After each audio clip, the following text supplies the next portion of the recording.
Hey guys, really quickly going to talk about 1.4 practice. If you're wondering what happened to 1.3 practice, it is all digital and it is all through Schoology and Formative. So if you log into Schoology, it's in your to-do list. I'm going to make this really fast for these first few angles and combinations of rays and lines and all this stuff. You're naming the relationship. Is it a linear pair? Vertical angles or adjacent? So for a linear pair, remember they're going to be adjacent. They're going to add up to 180 degrees.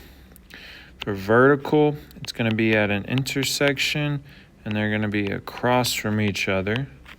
And then for adjacent, they're going to have a shared vertex and side. And they are going to be, to say that simply, they're going to be next to each other, okay? So looking over these things, I'm going to get this out of the way now. Looking over these things, some of them are blurry, so I apologize for that. But like this first one, you've got two lines that intersect, and where they intersect, you've got two angles across from each other.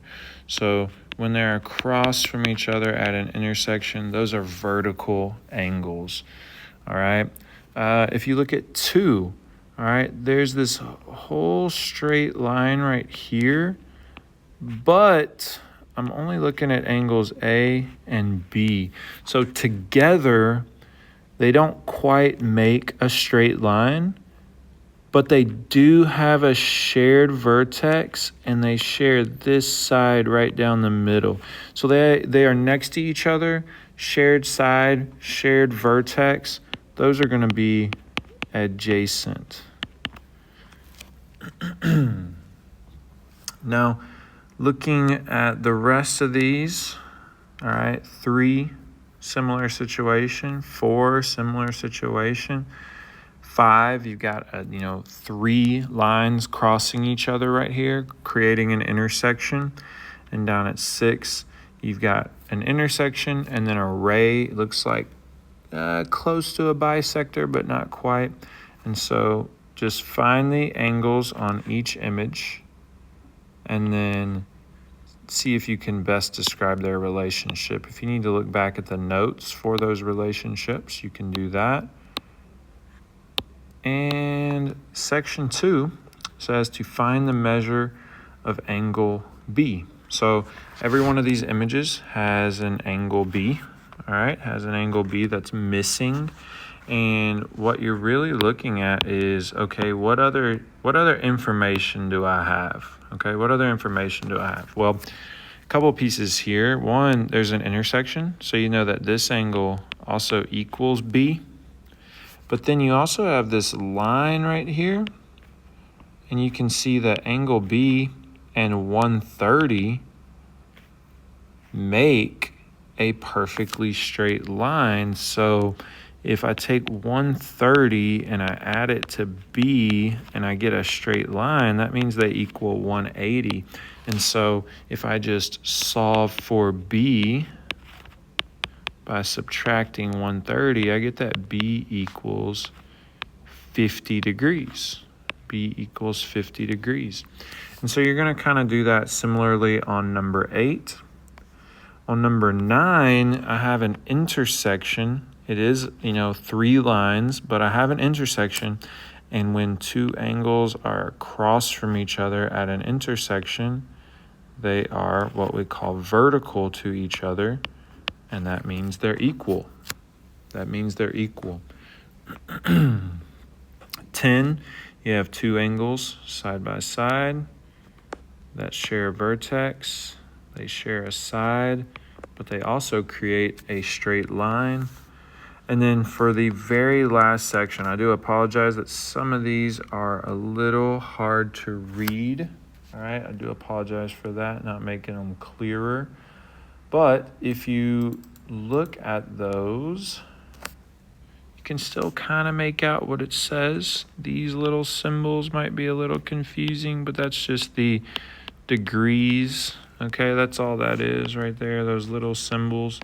I think that's the hardest part to see, but those are just the little degrees. But here's how this works. I'm going to actually do 12 as an example because I think it's a little bit harder than 11. But right here, I have an intersection. And where I have an intersection, that means I have vertical angles. So all the angles that are across from each other are going to be equal. And so what that tells me is this down here is also x minus 25. And now I know that 154 is here. That's going to be significant for me. If I look down this line that I know is a straight line because it's drawn with arrowheads, so that lets me know that it's a line that goes on and on forever with no change in direction. I know that these two angles right here, angle 1 and angle 2, part plus a part will equal a line. And another way of saying that is the part plus a part equals a whole thing. And so if I have x minus 25 and I also have 154 and they together make a straight line, that means they both add to 180. And so if you're just doing this in your head, all right, you could combine these numbers, or you could go ahead and move the 154 over first. That leaves me with 26, and then you could add the 25 over second. Just a little easier to do mentally right there. I'm not using a calculator. But you get that x equals 51, and you're like, okay, so x equals 51. That means if I plug in 51 right there, I get 51 minus 25, and that is 26 degrees.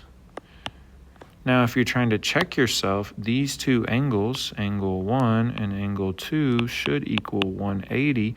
So you could just take 154, add 26, and that equals 180. So you are correct.